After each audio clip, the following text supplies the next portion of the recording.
तन्नो रामः प्रचोदयात्।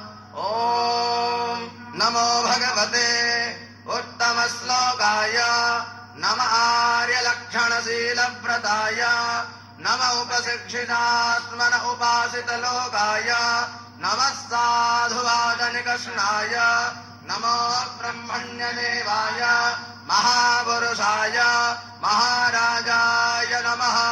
श्रीमद्भगवच्चरणचञ्चरीक ममोक्षरूपासकाभिमतानुरूप गुणविभवैश्वर्यशीलात्यनवधिक अतिशय असंख्य कल्याण गुणगणम् अप्रमेय कृपारत्नाकरम् भगवन्तम् श्रीरामचन्द्रम् शरणमहं प्रपद्ये।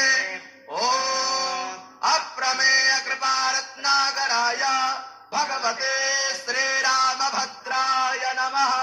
चरणकमले सुमन्त्रपुष्पाञ्जलिं समर्पयामि। नमस्करोमि।